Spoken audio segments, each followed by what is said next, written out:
Hi, my name is Jen Griffith. Currently, I am the chair of the awards committee at Michigan AEYC. When I was working at a child care resource agency, I wrote for grants. When we got them, I implemented them, and in other ways, I also reviewed them. So today what I want to do is give you some tips just for general grant writing, and then we're going to focus on the Debbie Antone Memorial Fund grant. Click. So what I really encourage you to do is to first think about what it is you would like to do and what you would need the money for, and how this would affect your children and families that you have in your care. So is it something for you that would make you a better caregiver, or is it something that will specifically be used by the children or maybe the families? But think about it ahead of time. Then go online and find the grant that will support this project. You know now that Michigan AEYC has a grant available. You could also check nafcc.org. That's the National Association for Family Child Care. Whether they give grants or not, I'm not sure, but I think they might have some resources available for you. If you live in an area that has a community foundation, check to see if they have any monies available that would meet your needs. Once you've found what you think is a grant that will work, research the grant a little bit and also who is giving the money. You want to know what the motivation is behind it, because that could affect how you answer the questions on the grant. And you want to know about the funder. This could be important in again, answering questions and knowing what their mission is and how your project would fit into their mission. Fourth thing to look at is make sure that you are eligible to be funded. It could be a grant specifically for early childhood professionals, but it may be restricted as to specific child care facilities or programs. So you want to look for the requirements, or in ours, we call them guidelines, but look through and read to make sure you are eligible for that grant. If you're not eligible, move on to another one. Once you've found the grant, you've read a little bit and you know that you are eligible, your project is probably eligible. You should read through the entire grant, I would say a couple of times. It'll give you a good idea of all the things you'll need to think about and plan for and collect, because for some grants you will need to upload documents. While you're looking through it, determine how it's to be submitted. I think these days, most all grants that I'm aware of are submitted electronically. And if you're looking at this particular presentation, then you do have access to the internet and ability to do that. Look also as to the timeline. Be sure you know when you have to have it submitted. I highly recommend, you've read through the grant several times, and now write out your answers to the various questions. Collect all the information that you would need. If they ask for a reference, be sure you have that person's name spelled correctly, as well as contact information. If they want you to upload specific documents, be sure to scan them and have them at the ready on your computer.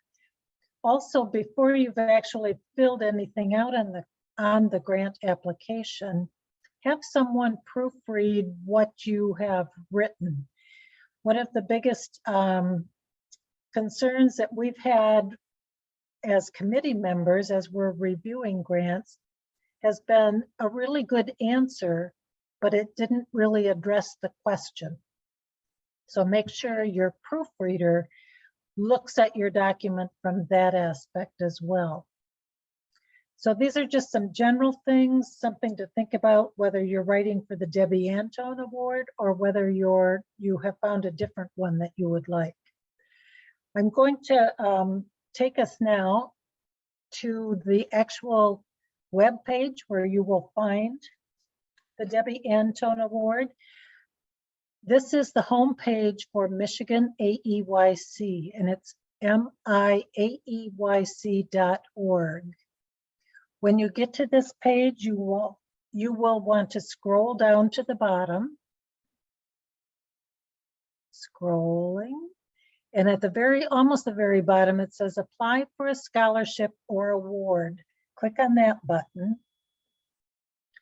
And now this takes you to the awards page. You'll see that we have several scholarships. We have an achievement award, and we have a couple of funds specifically that provide grants for early childhood professionals.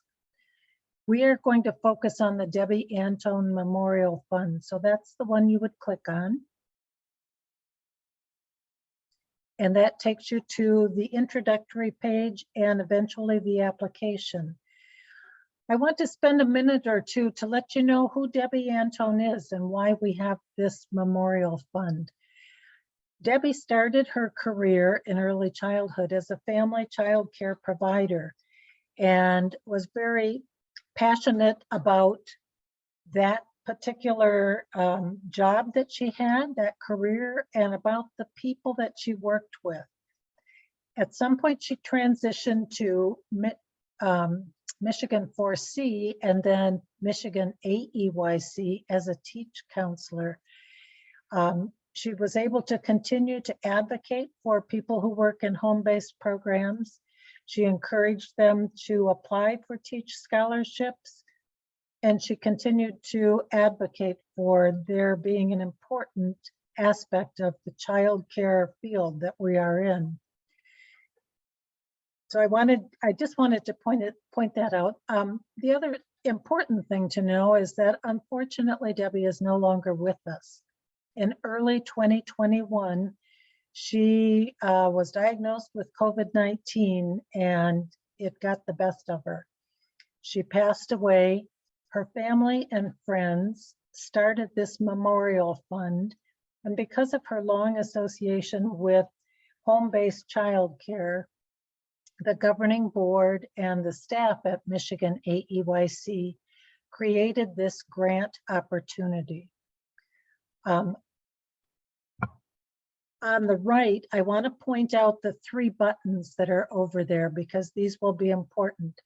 The first one is a rubric, goes to a rubric. This is sort of a score sheet, and this is what the committee members of the awards committee will use for each application that is received. And to help you figure out how it's used, you will find that these 7 questions or criteria down the side are all part of the application, and we'll see that in just a minute. You can receive 0 points, 1, 2, or 3 points for your answers, depending on how complete they are. Why we wanted to post this is so that you will know exactly what the committee is looking for, and you'll know exactly how much of an answer they want and what sorts of things they're looking for in that answer. I recommend you print this out before you begin so that you can have it available while you're writing the responses to the questions. So we're going to go back to that page again. In a second, we're going to click on that page, on the second button, not just yet, but that's the application, and that will take us right to the application. The third button is if you are feeling very fortunate and would like to make a donation to this fund, please click there. I do want to scroll down. All the information on this page is also on the application. Stop there. But this is where when you open up this page and you start reading, These first two bullets under proposal guidelines will tell you what the parameters are. So you need to be a licensed home-based program in Michigan. So that's a family or group home who's licensed through the Child Care Licensing Bureau, and you must be in good standing. That means you have a license that is active, it's open, you can do business. The second bullet says all grant requests must focus on either professional development, actually, or resources and materials that would enhance literacy, dramatic play, and/or outdoor environments for the children. So if you've thought of your project and it doesn't fit in there, you don't need to read on. Or if you are not a licensed home-based program in Michigan, you don't need to read on. We're going to look at all the rest of this information on the application. So we'll scroll back up. We're going to assume that you qualify, and we're going to click on the button for apply for a grant. This is what it looks like. What I want to share with you is that you will not, no, let me back up.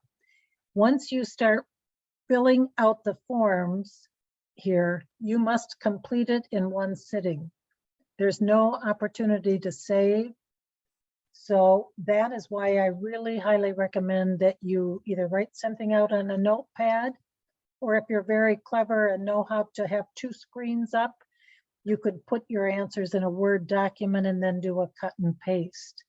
Whichever way works, but please think of your answers and get them all ready before you start putting anything into the application.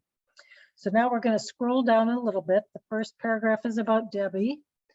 And now we're talking about the application requirements and guidelines. So we're getting a little bit more detailed here.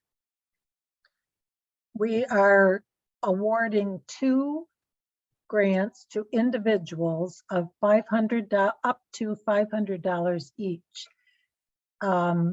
This is not one person getting 2 $500 grants. It is 2 different people. So keep that in mind. You will also receive a 1-year membership to NAEYC, that's our national association, as well as Michigan AEYC. We hope that you will find the benefits just wonderful enough that you'll want to continue your membership.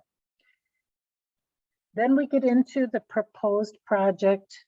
Again, reiterating those first 2 bullets are, these are the parameters you need to follow to submit. We give you a little bit more detail about that professional development. It could be for you or your staff if you have some. The professional development must be either a Michigan or national AEYC sponsored event, or listed on the My Registry, which is the Great Start Michigan program. If it is not on any of those, under any of those sponsorships, it would not be approved. If you're looking for help with college funds, I encourage you to go back to our homepage and click on the TEACH Teach button. You will also be asked to demonstrate a relationship between your request and the Child Development Associate Family Child Care Competency Standards. For those of you who are not aware of what the CDA is all about, I encourage you to investigate cdacouncil.org. It's a professional association that awards credentials for early childhood professionals who are working and getting training at the same time. They have established that professionals need to have competency in these areas, and I think a couple more. But these areas specifically work with the focus of this grant. You will also be putting together a budget, and we will talk about that a little bit more when we get down to the actual application. Also, just keep in mind that you will need to submit a final report within a year after the award is given. And that includes a description of how the grant impacted you and your program, a breakdown of all your expenditures and include receipts, and then a sort of a spotlight, just a little testimonial, I guess, could be another way to put it, of your project that Michigan AEYC could use in their different media. The selection process is actually pretty simple, although it takes a lot of time, I must admit. Each proposal is evaluated by the members of the awards committee, and we have anywhere from 6 to 8 active members. They use the rubric. Everyone on the committee has worked in either family or group home childcare or in a center-based program. They also have worked in agencies and associations across the state. They are very aware of what looks like good and effective programming and what would be appropriate for early childhood programs. So it's a good group of people. And I think what's important about that is it's more than one person reading a grant and making a decision. So everyone reads each proposal and scores it. Then we have a Zoom meeting because we're all over the state. And in fact, we have one member living outside the state right now. We have a Zoom meeting and we discuss the applications. And from that discussion, we will recommend up to 2 people to receive the grant. We send that to the governing board of Michigan AEYC, and they will review our recommendation and approve. I've listed right there, or we have listed right there, this is the criteria. Those are also the 7 items on the rubric. And those are the items that you will need to submit information for. So we're going to scroll down to where the application, I think, actually starts. So here we have the application. Pretty easy stuff. Name, phone number, address, email, name of child care program. You'll see that all these items have a red star, which means they're required. If your program does not have a name, that's okay, just type in none. We're asking for your license number. We're asking for the number of children you serve. We also, because of our experience in the field, know that even though you're a family child care provider and there's a limit on 6 children, you may actually have 8 or 7.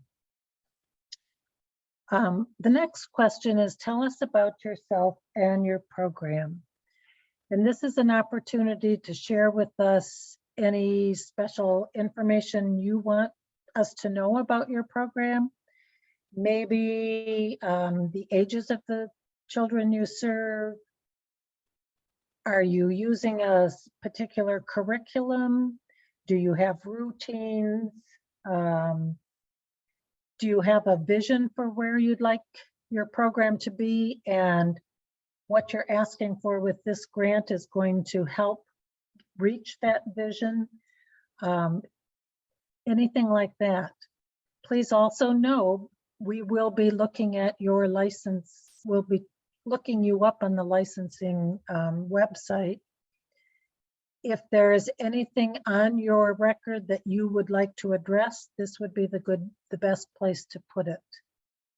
Even if you have had an investigation, it does not eliminate you from this grant. it is something we look at, but we also give you an opportunity to explain if you feel one is needed. Okay, we're going to move down a little bit. So here you're going to let us know which of the focus areas your proposal meets, a checkbox. And then we get to the first big question.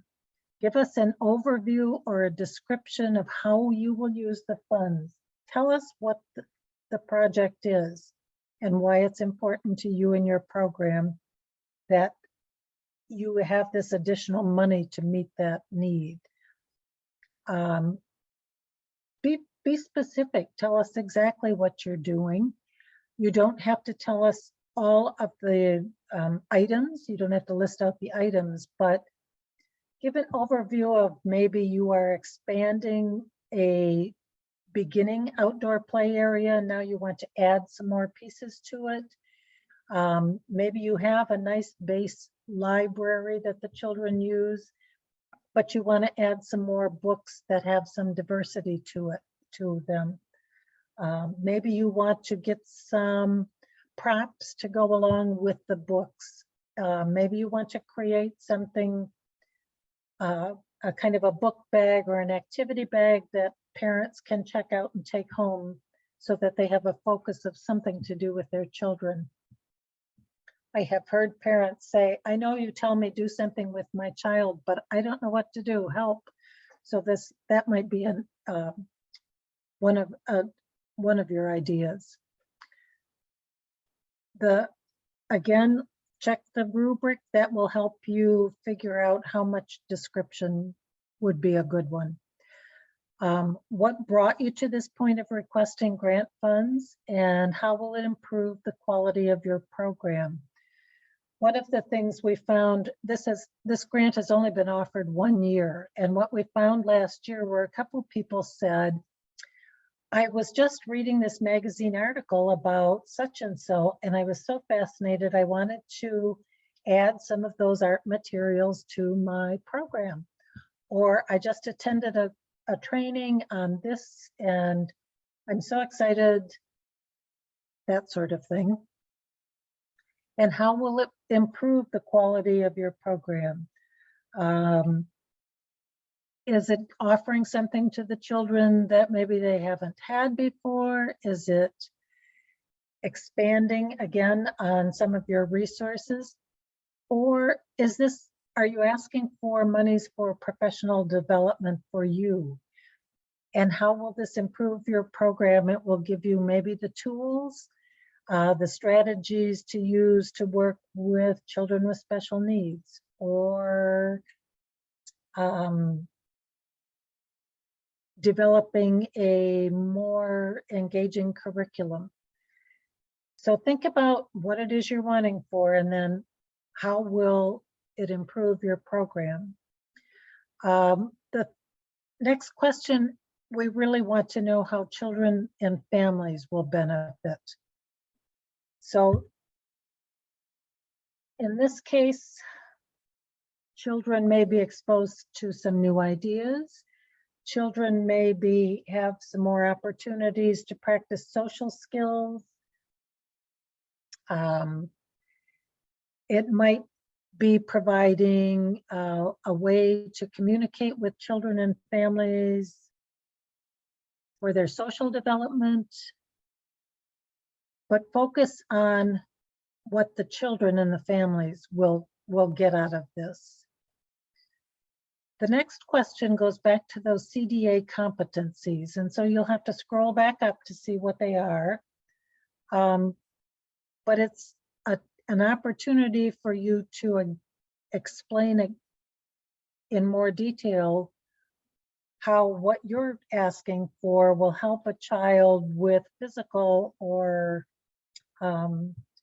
social development, how it might impact the safety of your program, how it, I would have to look back up at the competencies myself, how it would help you as a professional.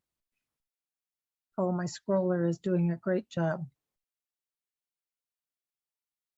How it might help with building relationships with families. And that goes back to possibly sending things home with them or inviting them in, asking for them to, if at all possible, to do something with the children, if that's a part of the whole project that you are proposing. So you want to connect what you're asking for to one of those standards of care.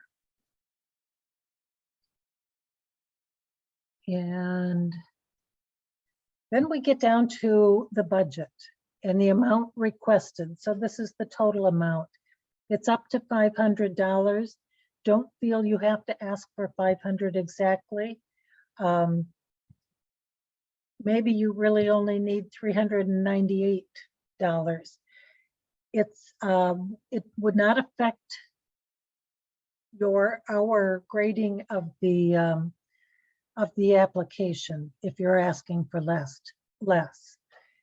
And if you're asking for more, that will come down to the next section, question.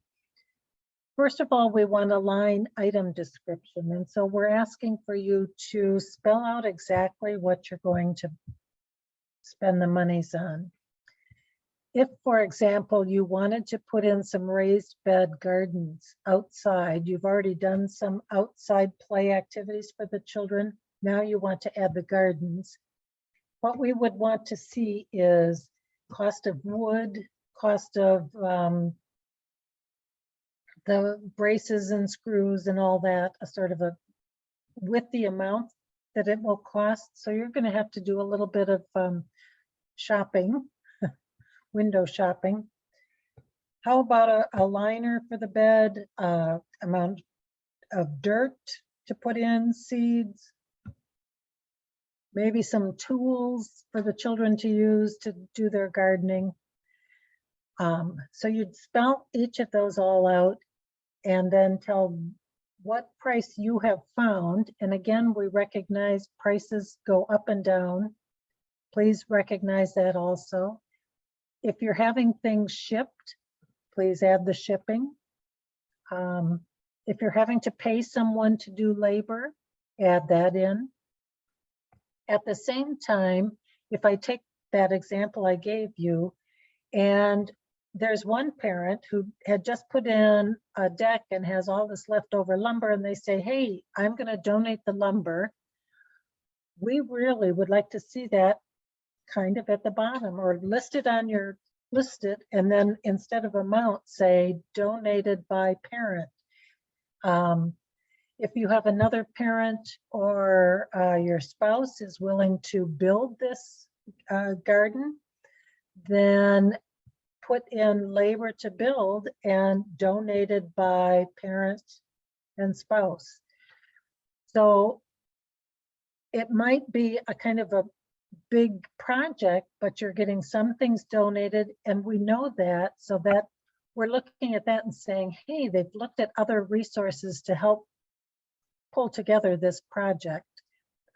Also, if you don't have those donations, if you have to buy the wood and you get this all spelled out and it comes out to $612, then what you say is 500 of the grant will definitely go toward this, and I will take the $112 over that amount out of my savings.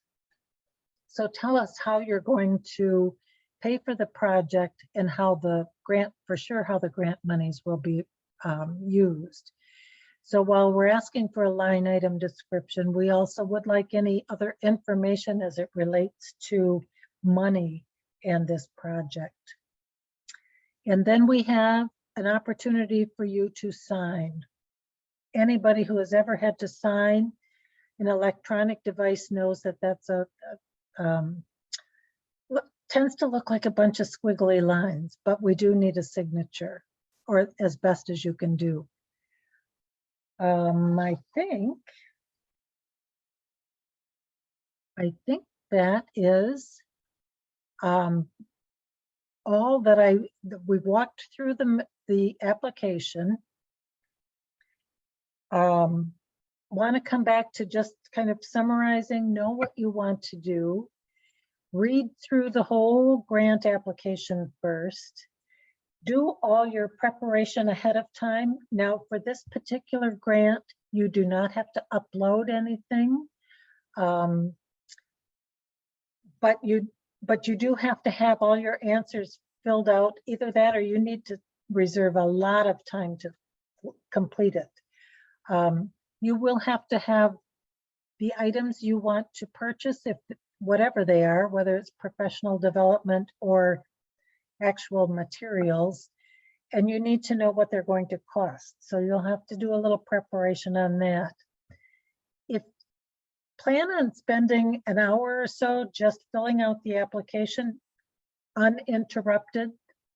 If you're confident every child will sleep through nap time, fine, but I would kind of wait until you didn't have those responsibilities. It's also an idea to have someone proofread it even as you've typed it into your the application online. Follow the requirements and be sure to submit by the due date and look for the time. Quite often there's a time on that due date. If you have any problems in working through this, you can email me at awards@miaeyc.org. I'm going to ask that you not send me any questions about technical issues. I'm not the tech person, but you can get help with that by emailing miaeyc@miaeyc.org or calling the Michigan AEYC office. That number is 800-336-6424. If you forget the how to get a hold of me, just call the number, send the message to the office, and they will sort out who needs to provide you with the assistance that you're asking for. I wish you good luck. I hope you all submit an application and look forward to reading them. Thank you.